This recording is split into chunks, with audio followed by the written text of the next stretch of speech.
Olá, tudo bem? Que bom você estar aqui no canal. Olha, se você ainda não segue o canal aí no YouTube, se inscreva, marca no sininho, toda vez que tiver um novo vídeo publicado, você recebe automaticamente. Agora, se você já tem assistido e está gostando aqui dos vídeos postados, publica na sua rede social, passa para os seus amigos e amigas para ajudar a gente a divulgar esse canal. Lembrando que aqui sempre a gente traz um tema, um assunto do nosso cotidiano, da nossa vida como ser humano, e a gente procura aplicar naquilo que entendemos que vai ser da melhor maneira, que é aplicar à luz da Bíblia, que é a palavra de Deus. Hoje, o que a gente quer iniciar o nosso bate-papo aqui, escolhendo o tema, é sobre a junção que temos em nossa vida, na nossa existência, entre o corpo e a alma.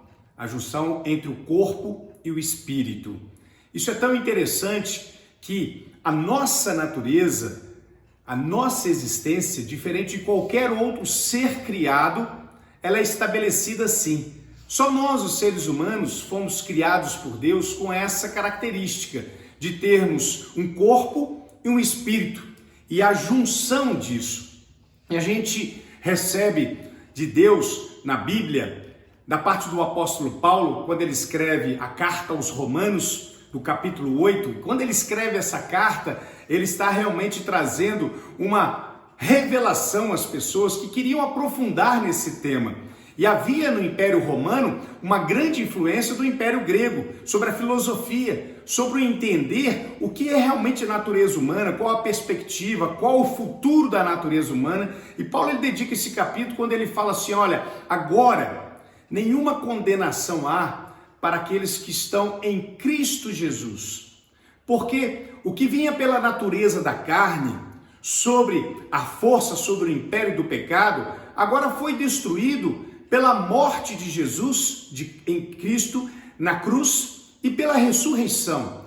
Mas aqueles que vivem agora pela perspectiva de Deus, olham e vivem por um Deus vivo, ressuscitado em espírito. Então é isso que ele quer nos dizer, entendermos isso. E bem mais à frente, um outro importante filósofo que tratou disso dentro do âmbito religioso foi Agostinho de Hipona, o bispo.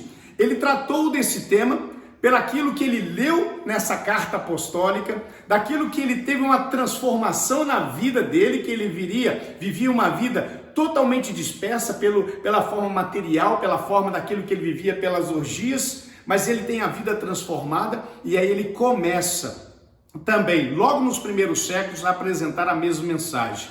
E como que ele impulsiona isso para a nossa reflexão? Como é que nós vamos impulsionar isso? Ora, se eu e você, que estamos aqui conversando sobre esse tema, entendemos que a nossa natureza não é só matéria, mas ela também é espírito, então nós temos agora uma convicção importantíssima. Temos uma junção de corpo e espírito. E quando nós então olhamos do que Deus quer nos dar de revelação absoluta sobre isso, esse espírito que então está sobre essa carne, ele vai à procura e à busca desse Deus.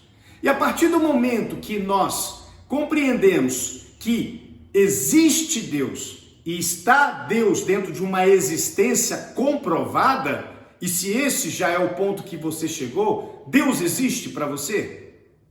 Deus é uma existência comprovada? E você já entende então que Deus, ele não é sobre aquilo que você teve de entendimento da existência dele, sobre a revelação de uma forma? Não é um Deus que você viu construído num barro, numa madeira ou em qualquer outro lugar, sobre a forma que um homem deu a ele. Mas o Deus, então, que você compreendeu que ele existe, ele é um Deus espírito.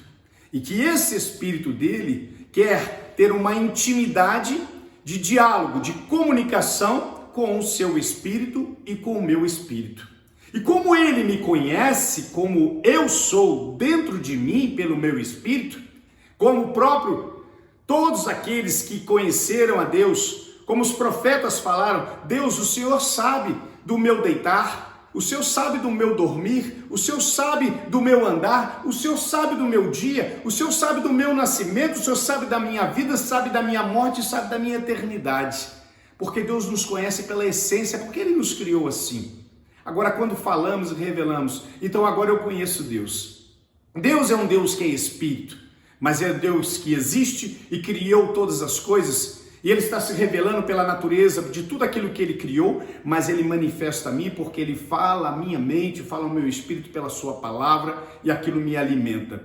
E quando eu digo então, quando você diz, conheço a Deus, ora, quando a gente fala que conhece alguém e que criamos um laço de intimidade com essa pessoa, logo, a questão mais íntima desse relacionamento que desabrocha é o quê? É o amor. E se eu digo que amo a Deus, é porque eu estou dizendo para você que eu conheço a Deus. Se você diz para mim que ama a Deus, é porque você está dizendo então que você conhece a Deus. E se eu digo que conheço a Deus e amo a Deus, eu procuro então seguir a esse Deus e viver com esse Deus. Uma coisa natural, automática, de vida. E se Deus me ama, Ele quer estar comigo. E se Deus quer estar comigo, Ele quer viver comigo. E esse Deus que quer viver comigo, me convidou e te convida para viver com Ele toda a eternidade. Comigo, toda a eternidade. E aí vem as interrogações. Como alguém pode dizer que ama Deus se não segue Deus? Como alguém pode dizer que conhece a Deus, mas não vive as orientações de Deus, a vida conforme Deus quer viver com ele? Como alguém pode dizer que ama Deus, mas abomina os outros seres humanos que Deus criou? Coloca a perspectiva do ódio, da morte, das guerras, das disputas, colocando que deveria ter uma diferença entre aqueles que estão de um lado e os outros que estão de outro. Jesus, quando Ele esteve aqui nos mostrando o que é o Deus encarnado, para que a gente pudesse entender todo o significado da existência dele, da obra dele, o Império Romano, que perseguia e que maltratava e que matava vidas com o seu exército, Jesus, até mesmo o centurião lá do Império Romano, quando precisou de Jesus, Jesus não o abandonou. Jesus não deixou de lado as suas dores, mas Jesus foi lá e curou aquilo que ele precisava ser curado, sua filha. Porque Jesus nos mostra que quando Deus olha para um ser humano, Ele não olha pela natureza do pecado daquela pessoa na carne, mas Ele olha para o espírito daquela pessoa que Deus quer ter intimidade com ele, salvar e transformar. Por isso, que não há ninguém para ser desprezível, não há ninguém que deva ser abandonado, discriminado ou taxado para ser destruído, morto. Mas existem vidas que estão dentro de um corpo, mesmo que pratica toda a maldade, mas aquele espírito, Jesus quer transformar aquela vida. E isso que é, então, a junção perfeita de um espírito com a carne. A carne, realmente, ela nos leva para estarmos à mercê do pecado, mas o espírito que busca intimidade com Deus, esse com certeza tem autoridade para impedir que a carne vença. Deus te abençoe.